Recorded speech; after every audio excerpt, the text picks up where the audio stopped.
La pratique de la chirurgie thoracique non intubée, aussi appelée NIVATS, a pris de l'ampleur au fil du temps. Elle était initialement considérée uniquement comme une alternative pour les patients chirurgicaux à très haut risque, mais peut être proposée aujourd'hui à une gamme plus large de patients. Pour la réussite de ces techniques, il est essentiel de maîtriser certains concepts de physiologie respiratoire, mais aussi d'anatomie. Nous allons tenter de les résumer ici. La physiologie respiratoire est assez bien connue. En ventilation spontanée, l'inspiration est un phénomène actif. La contraction des muscles inspiratoires, le diaphragme principalement, va créer une dépression intrapleurale. La pression intrapleurale devient alors négative, ce qui permet l'entrée d'air dans les voies respiratoires jusqu'aux alvéoles pulmonaires. L'expiration, elle, est un phénomène passif qui repose uniquement sur la relaxation du diaphragme. Le gradient de pression inverse va permettre aux alvéoles pulmonaires de se vider progressivement. Lorsque les pressions deviennent égales de part et d'autre, le débit devient nul, c'est ce qui marque la fin du cycle respiratoire. En ventilation mécanique, le plus souvent, l'inspiration et l'expiration sont tous les deux des phénomènes passifs. L'insufflation est réalisée de manière mécanique par le respirateur et l'expiration suit le même schéma qu'en ventilation spontanée, c'est-à-dire que le gradient de pression inverse permet aux alvéoles de se vider.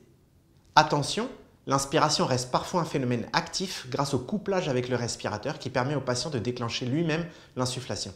C'est le cas dans les modes VAC pour ventilation assistée contrôlée ou VSAI pour ventilation spontanée avec aide inspiratoire. Ce couplage n'est possible que lorsque le patient n'est pas profondément curarisé, ce qui n'est pas souvent le cas en chirurgie thoracique. En chirurgie thoracique conventionnelle, le patient est généralement curarisé et ventilé de manière sélective à l'aide du son double lumière ou d'un bloqueur bronchique.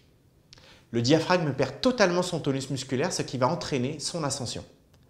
Cette ascension du diaphragme est responsable d'une diminution de la capacité résiduelle fonctionnelle, la CRF, d'environ 15 à 20% sur les deux poumons. L'impact direct est une diminution de la compliance pulmonaire. Chaque poumon va alors se déplacer vers le bas sur la courbe en S de la compliance pulmonaire. Le poumon non dépendant, c'est-à-dire le poumon opéré, passe de la partie supérieure qui est plane vers la partie abrupte. Sa compliance est donc améliorée. Le poumon dépendant, c'est-à-dire le poumon contralatéral, est celui qui nous intéresse le plus en ventilation unipulmonaire. Il passe, lui, de la partie abrupte vers la partie plane inférieure. Sa compliance va donc diminuer. La mise en place du biothoracique va venir accentuer ce phénomène au moment de l'installation en décubitus latéral en augmentant la contrainte pariétale. Tout ceci ne favorise pas la ventilation optimale du poumon dépendant alors même qu'il demeure le plus perfusé, risquant de perturber ainsi les rapports de ventilation-perfusion. L'application d'une PEP peut limiter en partie ces phénomènes en redéplaçant de manière modérée chaque poumon vers le haut de la courbe. En chirurgie thoracique non intubée, le patient est maintenu en ventilation spontanée. L'introduction du trocar chirurgical va recréer les conditions d'un pneumothorax complet. L'augmentation de pression induite par l'entrée d'air dans la plèvre va entraîner une atélectasie du poumon opéré qui va s'affaisser. Pour cela, il est important que les trocars chirurgicaux ne soient pas complètement occlusifs, c'est ce qui permet de maintenir un flux d'air permanent. Cela permet aux chirurgiens d'opérer dans des conditions tout à fait satisfaisantes, tout en permettant aux patients de maintenir une ventilation à faible volume sur ce même poumon. Même si la plupart des drogues anesthésiques, à l'exception de la kétamine, diminuent légèrement le tonus diaphragmatique, la pression intrapleurale continue de se négativer à l'inspiration sur le poumon contralatéral. L'intérêt est double, respiratoire et hémodynamique. La contraction du diaphragme permet de maintenir une ventilation relativement correcte sur un poumon dépendant plus compliant, mais elle permet aussi de préserver le retour veineux grâce au maintien d'une pression basse dans l'oreillette droite. Comme la pression pleurale est transmise directement à l'oreillette droite, son augmentation gêne le retour veineux et majeure le risque d'hypotension artérielle. En maintenant une pression pleurale négative, on peut s'attendre à une meilleure préservation de l'hémodynamique péropératoire. Dans le cadre de la chirurgie thoracique non intubée, l'ALR est la pierre angulaire de la réussite de la technique. Elle permet de garantir au patient un confort maximal pendant l'intervention, tout en permettant au chirurgien d'effectuer son geste dans les meilleures conditions. Elle permet également d'obtenir une sédation satisfaisante à l'aide de faibles doses d'hypnotiques, limitant ainsi le risque d'apnée péropératoire. Plusieurs types d'ALR ont fait l'objet d'une évaluation dans le cadre de la NIVATS. Parmi les plus efficaces, on retrouve bien évidemment la péridurale thoracique ainsi que le bloc paravertébral.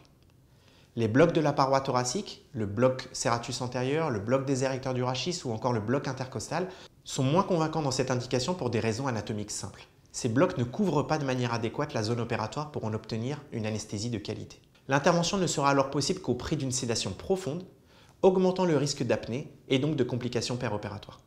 Bien que le bloc paravertébral et l'anesthésie péridurale soient très efficaces, aucune de ces techniques d'ALR ne permet d'obtenir une anesthésie complète de la paroi thoracique.